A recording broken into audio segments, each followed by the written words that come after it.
The man upstairs provided these woods with natural woods. It sheds its leaves, it sheds all its dead stuff into the ground, and then just below the surface, this is what you end up with. Okay? That's what you end up with. All right? That's nature. Now, the deeper you go, the better it gets. You can see it. All nature. Look. Look at that. 100% in the woods.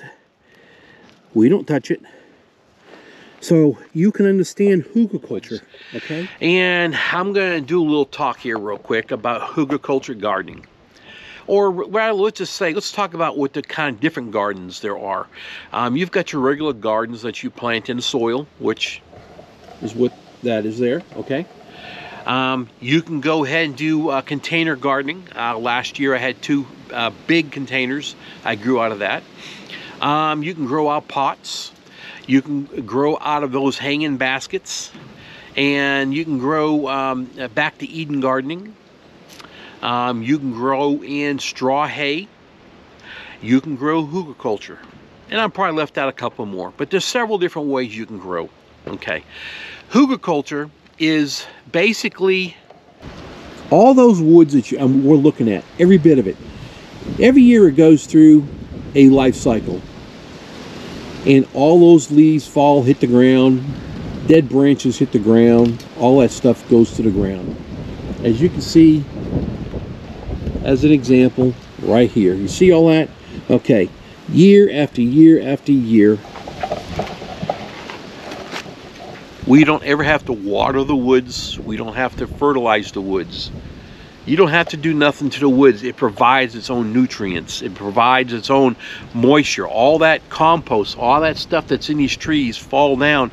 It gets in the ground. Have you ever shoveled into the woods anything? It's always moist in there, okay? This is what hugelkultur gardening is. Why did I build these beds so high? One major reason, I don't have to sit there and crawl or lay in my belly, lay in my side, walk around and be able to weed and work. I'm going to work smarter, not as hard, stand up and work in my beds. Okay. I'm going to take all the trees that's down, that's in the woods, that's all rotted. You know I live here in the woods, so I've got plenty of trees. I'm gathering them all out. I'm going to take them. We're going to fill these beds up probably halfway, 2 feet, somewhere in that area, is going to be full of these logs.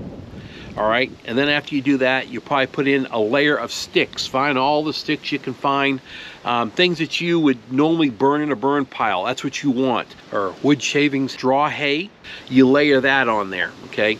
Then you're going to either put leaf mulch. You can put leaf mulch if you want, or bring in some leaves. So, oh, another thing real quick. I do have a matting that's on the ground. You don't want to just lay these things on concrete pavement. You need the water to flow through so it doesn't stay in here and flood, okay? I mean, these mats, this stuff here is breathable. You put water in it, it goes through, so we're fine. What happens is when your wood down there gets wet, it absorbs the moisture, okay? And whatever else you're putting in there. The first layer, like I said, was going to be logs, sticks. And then if you want, you can put some leaves. You don't want to put it really thick because you don't want to suffocate nothing. You want all this to breathe and break down.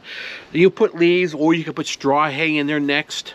Then if you want, you can put some composting stuff that you've got, which I have back over there, my composting pile. I'll put a thin layer of that. And then you go ahead and put your good soil that you want to plant in and mix with. The purpose, once again, is if it gets watered and it rains, the moisture is held in the wood.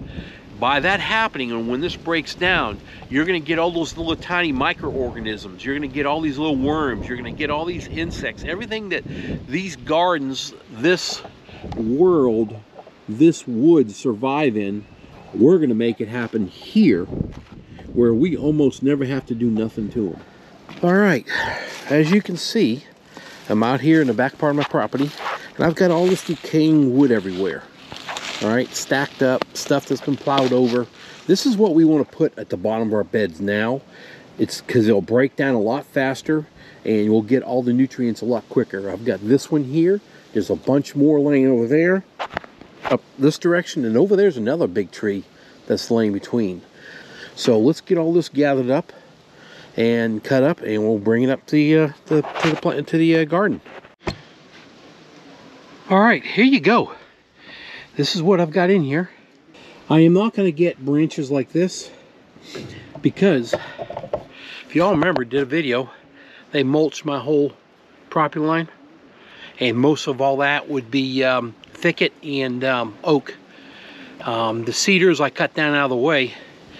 So I'm gonna go out there and grab all that. It's like wood shavings, and I'm gonna go ahead and start using that, filling that in here. Okay, as you've seen before, I got the logs all laid in here. We're doing good. Now what we're gonna do is start bringing all my wood shavings that I had out back when I had my whole property line cleared. I'm dragging, picking all this stuff up. This here is a lot of pine, a lot of oak.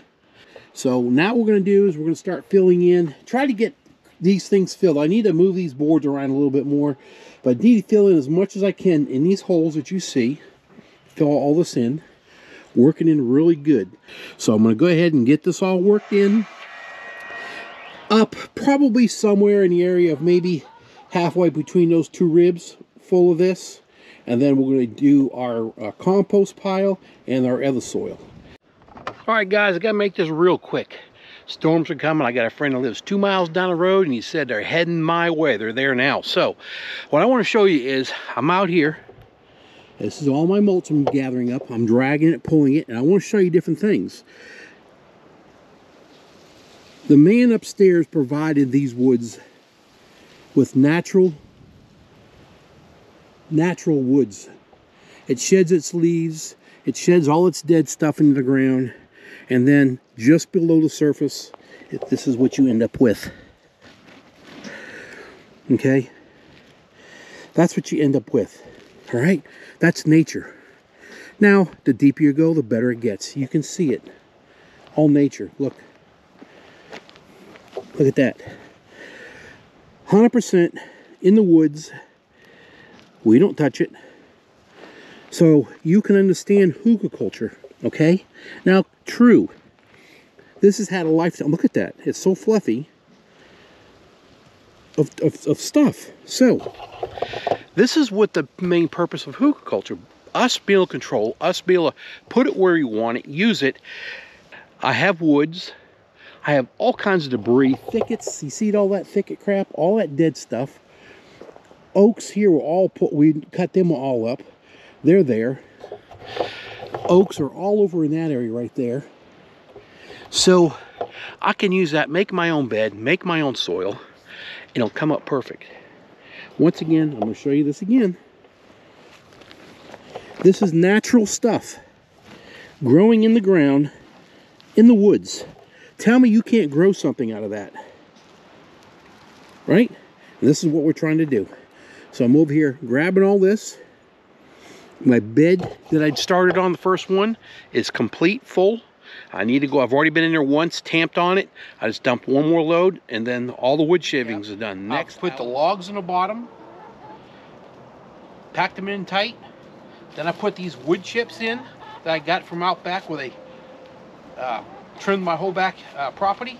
Now I want to put a thin layer of hay on top.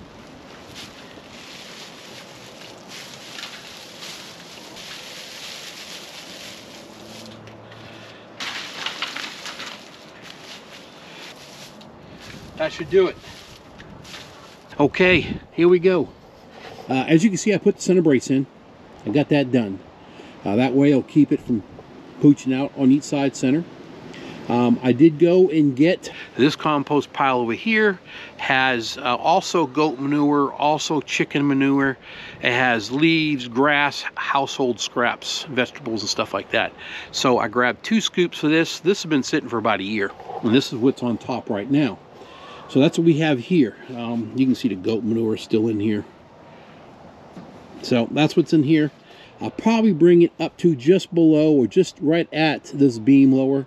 What I'm going to do is, a couple years ago you see me do a video on some of this black compost that I like to get, and or I talked about it. Maybe I didn't do a video. Anyway, the city dump compost all of its wood trees. Everything that's wood gets composted down, and so I go there and pick up. They have these massive front end loaders, and 2 scoops. And each scoop last year was, or 2 years ago, was $22. We'll see what it is this year. You know, prices are all going up. So I'm gonna get 2 scoops, and then I'll fill the garden in the rest of this here. What I'll probably do is put 1 load in, and I'll take it and mix this dirt with it a little bit with my hands and just fluff it around. And then the top load will be that all black, it's a black compost for gardening. And so that'll be the top part of it. So I'll get that finished off with that. Okay, I came back. I got my compost that I get from the city. And you guys take a look at this. Huh? Look at that. Beautiful stuff. Beautiful stuff.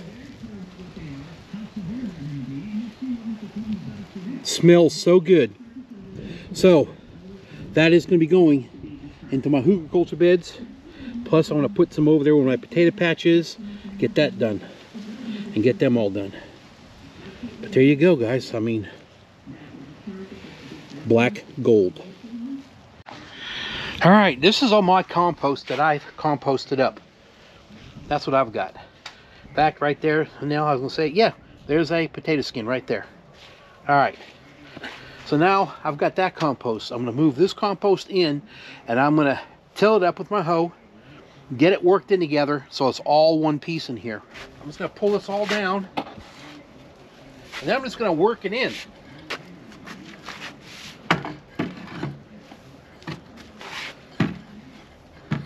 So I'm going to kind of just work it in, get it all together, and let it all have a little fun together, you know what I mean? Oh, there we go. I'll get you, when I'm done, I'll show you what it looks like. Well, here's the final. It's looking good. In that area over there, I took a tape measure, dug down as far as I could, and this is about 12 inches of soil that's put in here total. So it's not too bad. The first 2 scoops, 1 scoop went there, 1 went there, I dug in, and as you can see, some of the dirt is mixed in with here. See it? So all that dirt that was underneath was brought up top and mixed. You can see it. So I've got both mixed in here together. I just didn't want to have all this compost, strong compost on top alone. So it's in there. You can see the difference. So we're good there. And then, yeah, you can see right there. That's mine. So that's in there. And then I took 1 more scoop from here. I dumped half here. I dumped it all there, moved it all over, and I got what I wanted and turned it up a little bit more. So the only thing left to do really is wet this down really good, which I'll do that here in a bit. And I'll show you what I'm putting in here. We're going to go. And y'all have a great day. Bye.